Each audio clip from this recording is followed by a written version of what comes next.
This is from the ABC out of Australia. They went and asked themselves a question: who is the Syrian president Bashar al-Assad? Because people have been asking themselves this question in the wake of the regime being toppled. Because, of course, whenever someone sees someone losing, you got to ask yourself the question: are they the good guys, or the bad guys? Said in the chat.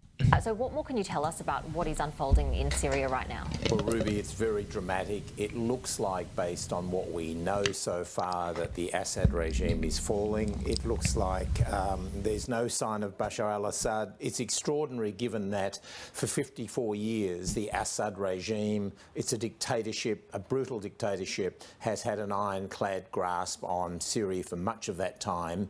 And the images out of Damascus overnight of Hafez al-Assad, the late father of Bashar al-Assad, the current leader, of the rebels pulling down his statue. The angry Canadian. The times I've been into Syria, anybody who even tried that has been executed summarily.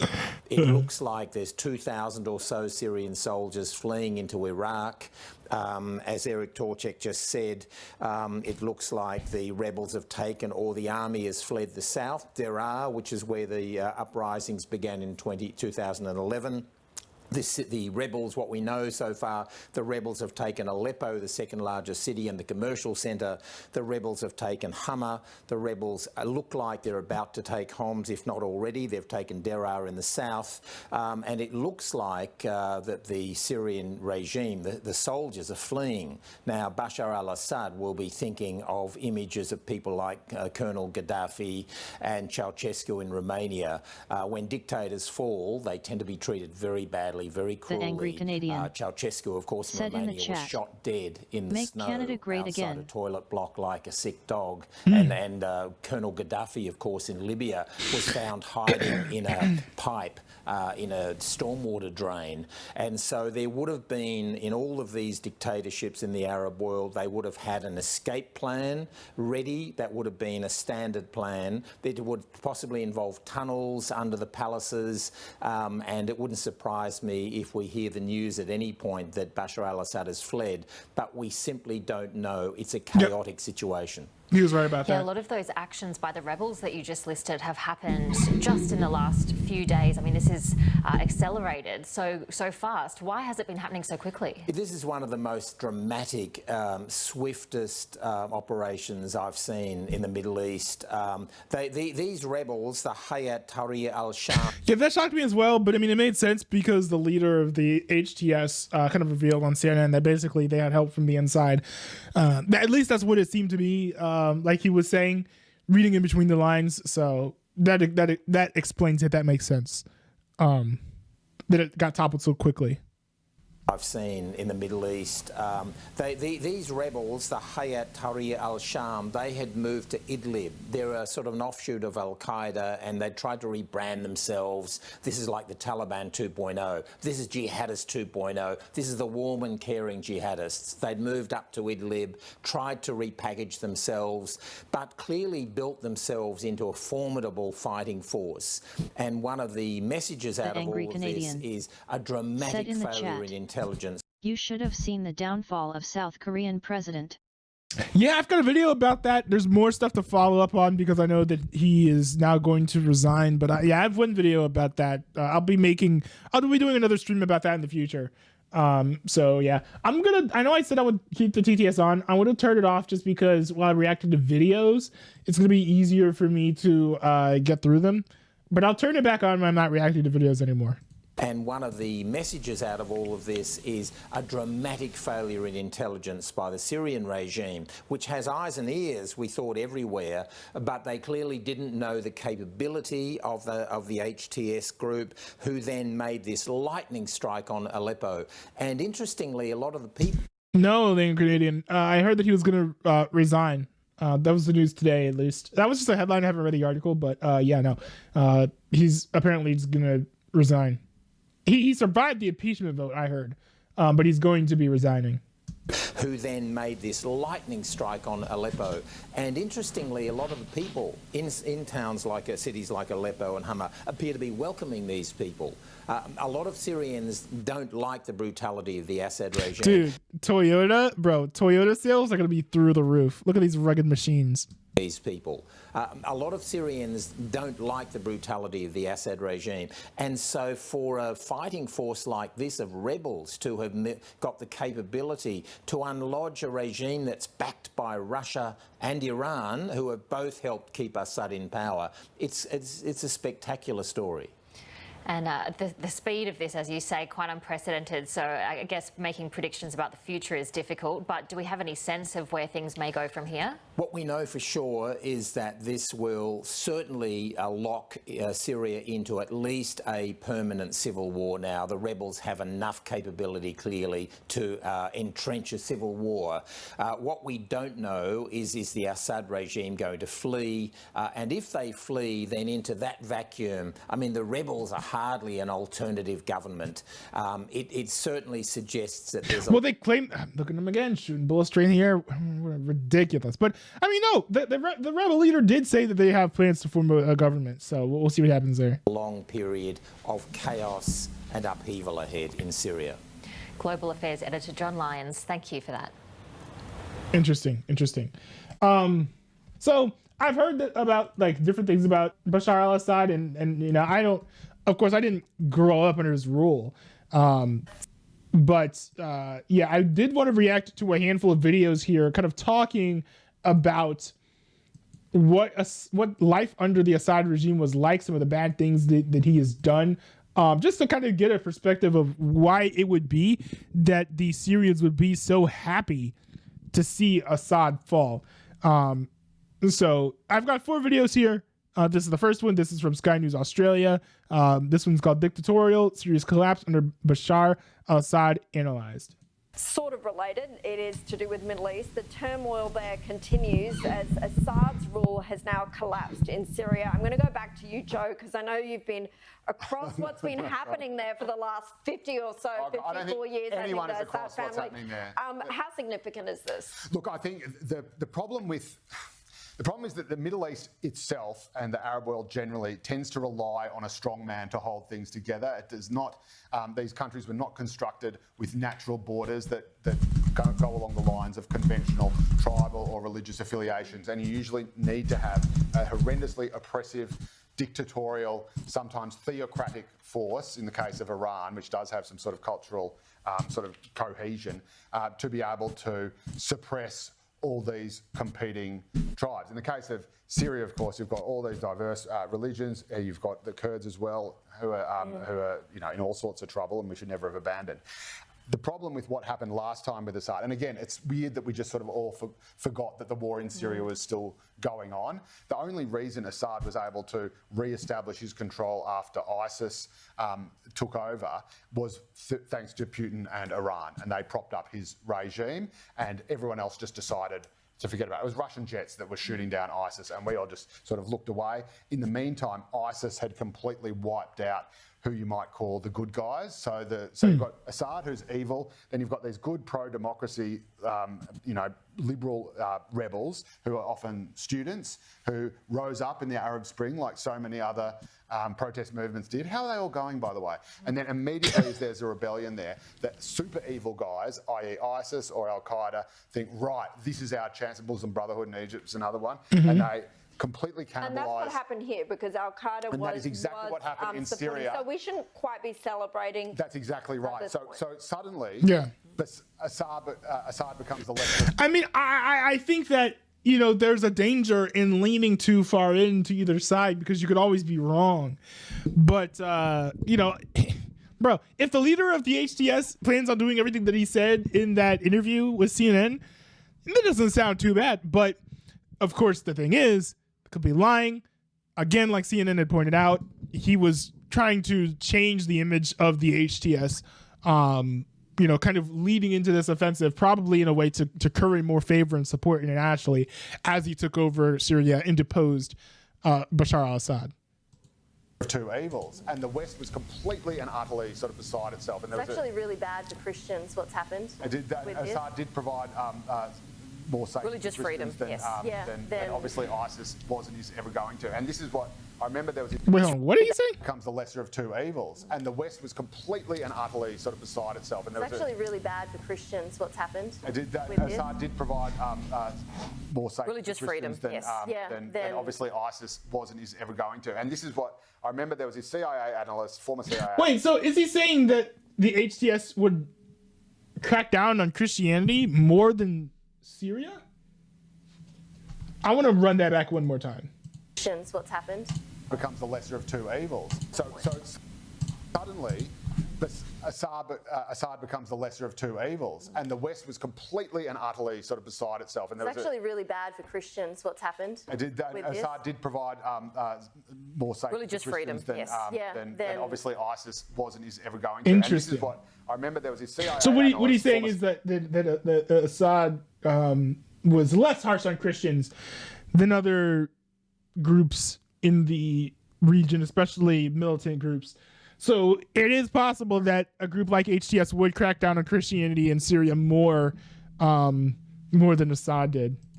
CIA analyst who was talking about this stuff while it was actually going on, and he said, we can't help them. The West cannot help the rebels, the good guys in Syria, because as soon as we give them guns, the bad guys simply take them off them. And they do it because power always flows to the most extreme, because they will go to the most extreme measures to get it. So I think it sounds good that the dictator's been deposed, and Assad is a horrible human being, a despicable human being, but he may well be replaced by something. The universe even worse. hates a vacuum. Let's see what happens. Yeah, that often happens. It often happens, unfortunately.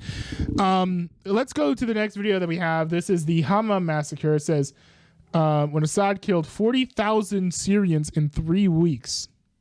I may want to fact check some of this. This is by ILM feed. Not familiar with them. In February 1982, the Syrian city of Hama witnessed one of the most brutal episodes in modern Middle Eastern history. Under the orders of President Hafez al-Assad, father of Bashar, the Syrian military killed thousands of civilians. Here's what happened. Night and day, So this isn't Bashar al-Assad then, but still. Preceded the victorious advance on Damascus. The roots of the massacre lay in growing tensions between the Assad regime, dominated by the Alawite minority, and the Sunni majority. The people of Syria had been actively resisting Assad's secular authoritarian rule since the 1970s. By the early 1980s, Wait a second. So historically, have these people been mad because the state is actually secular and not Islamic? And so the secular states are cracking down on the Islamists, on the Muslims, and now they want an Islamic regime to return? Since the 1970s. By the early 1980s, clashes between the regime and those opposed to him escalated into open conflict. Hama, a stronghold of resistance, became the epicenter of the fight. In February 1982, Assad decided to make an example of the city. The Syrian army, led by Hafez's brother Rafat al-Assad, surrounded Hama with tanks and artillery. Over the course of several weeks, indiscriminate bombardment and ground assaults reduced large parts of the city to rubble. Reports estimate that between 20,000 and 40,000 civilians were killed, including women and children.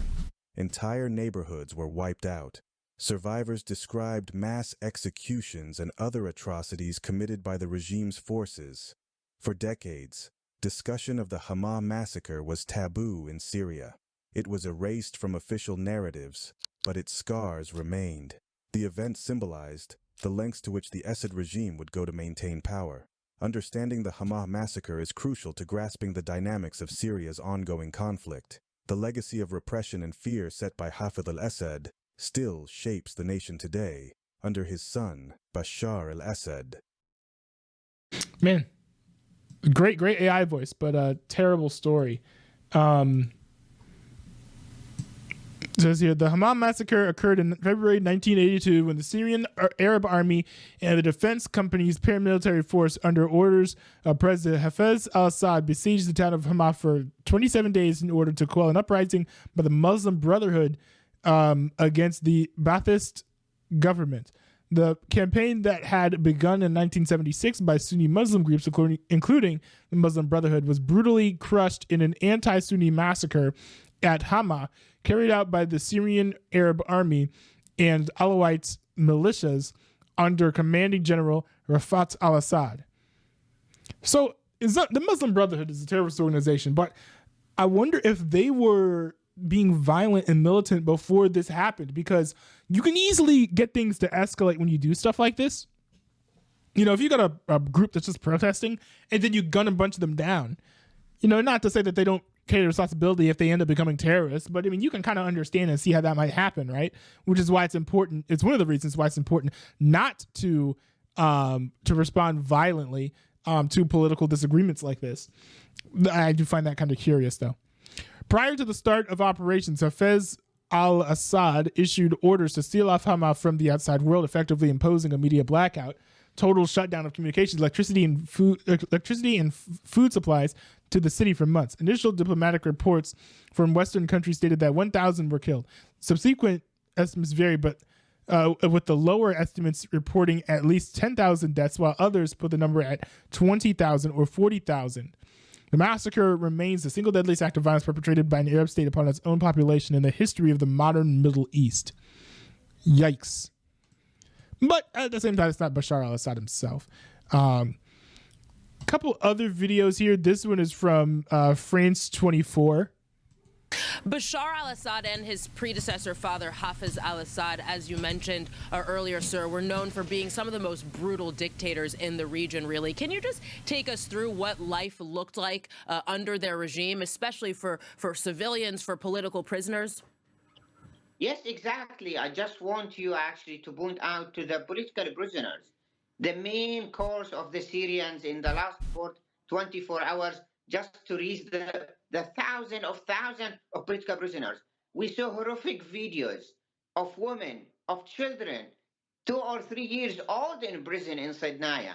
And still today, still now, after all what's happened, we cannot open the doors of these prisons because under secret code and all of that.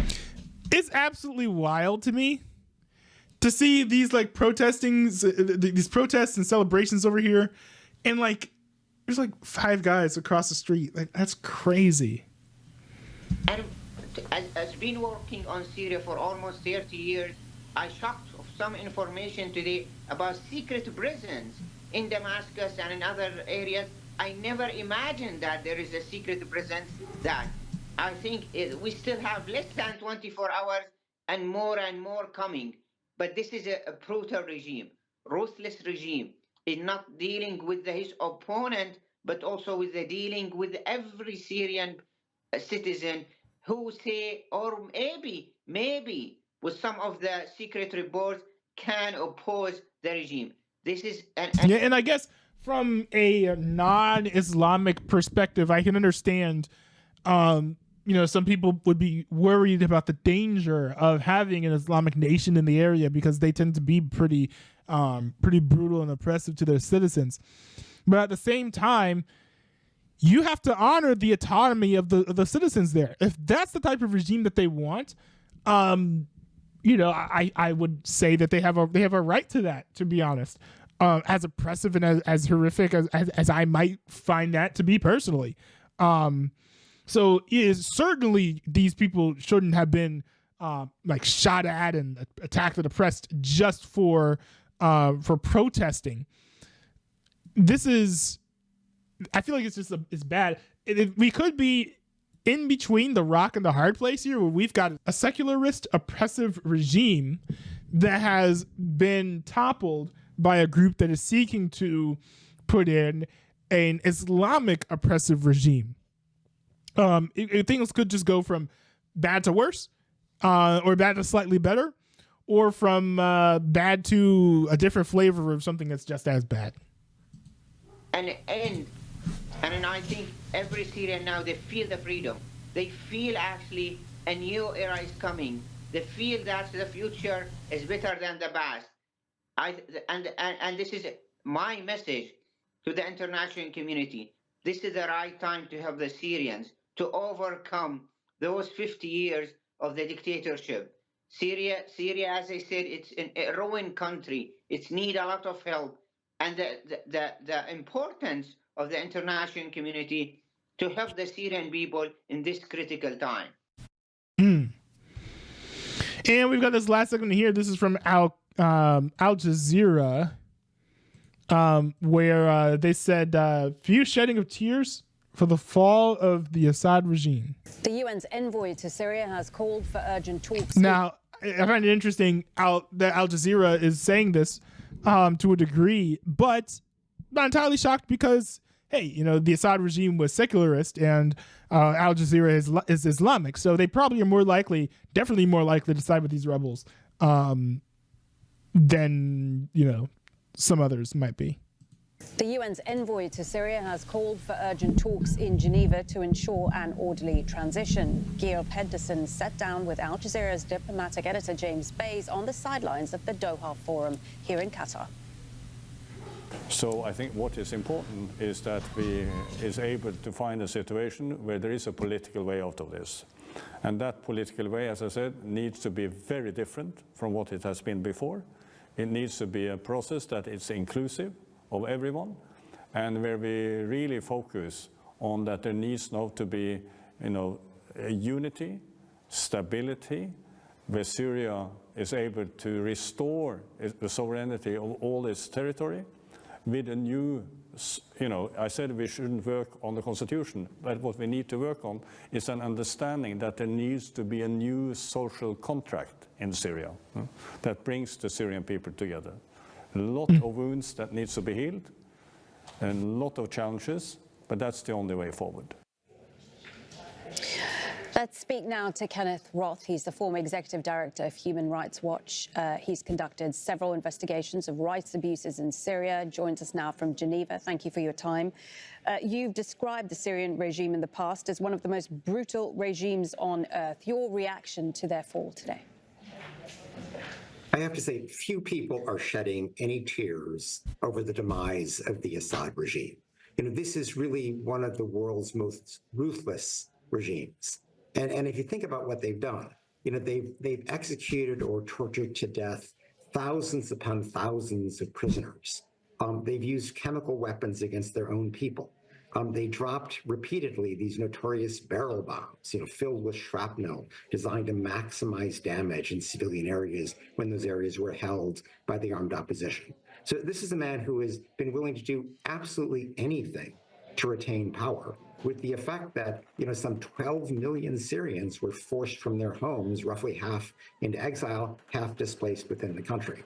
So, you know, we all hope that this is an important new beginning. We don't really know that much about HTS. You know, they say that they have reformed from the Al-Qaeda past. They've been behaving better during this fighting. We just hope that this continues, and this really does mark a big positive new step for the Syrian people. You mentioned the prisons. I mean, we've seen... Yeah, but you never know. I mean, one thing is, I just get the impression that these civilians, they want an oppressive Islamic regime. And that, like... I don't know, when like the people on your side are like the Muslim Brotherhood, what else am I supposed to believe? You know? So yeah, I think whether or not the HTS are even good faith actors remains to be seen, but it's not guaranteed that they're the ones who end up with the power. Someone else could come in and take it from them. They could open up a democracy, and then more radical forces end up winning elections. You know, we have not yet reached a point of stability in this conflict as of yet. Positive new step for the Syrian people. You mentioned the prisons. I mean, we've seen jubilant scenes at the main prison in Damascus and elsewhere where the opposition has gone to free people who've been imprisoned inside for years without trial, without many of them seeing their families. You've documented a lot of what's been happening in prisons in Syria under the Syrian regime. Tell us more about how many of the people got into those prisons and their treatment there. Well, I mean, tens of thousands of people were imprisoned. You know, what's remarkable is that we're hearing now of prisoners released where their families hadn't heard from them for decades. Wow. This is just, you know, it's so brutal. It's so remarkable.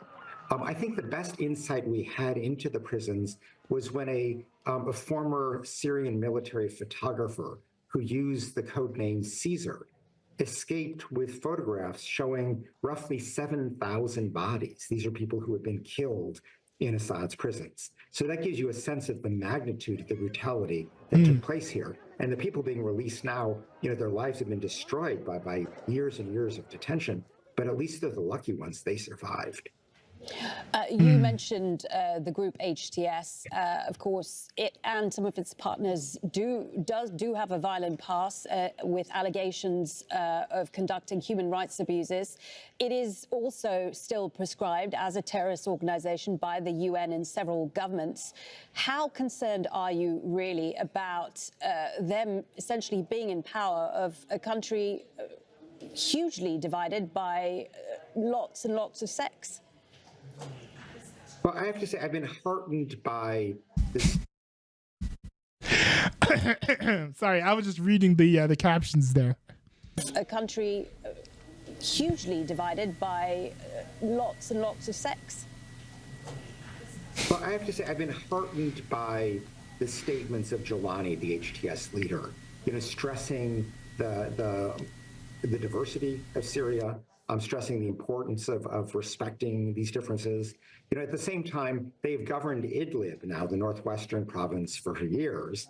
And, while they have not replicated Assad's brutality, it's not as if they've been tolerant of dissent. So, a lot remains to be seen. And, is HTS really going to allow some more rights-respecting version of Syrian rule to emerge? Could you go into a bit more detail about what you mean by that?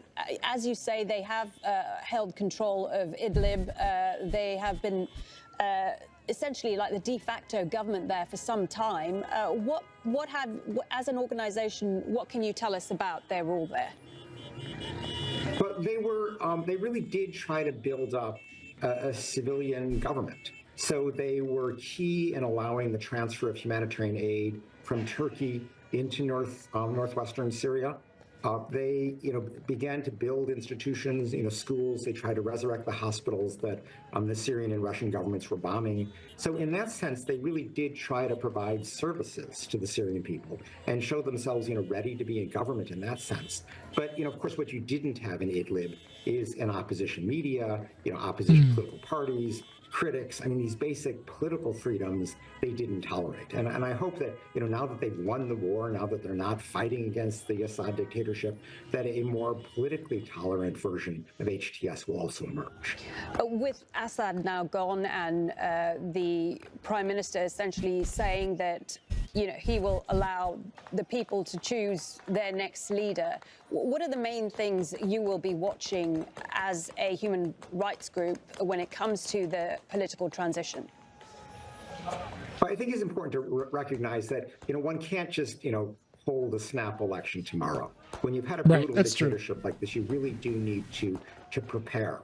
And so the first step should be negotiation for some kind of transitional government that, allows political parties to emerge, that allows an independent media to emerge. And then I wonder if that's going to end up being like a grassroots led nation, or if that's going to be something formed by the UN, because the UN has busted in before in the Middle East to form transition governments, and we see how that's gone. So kind of curious to see how that ends up taking place. You look to hold elections, a year, 2, 3 years down the road, when in fact, people have been able to prepare. And that's the kind of democratic transition that is most likely to succeed.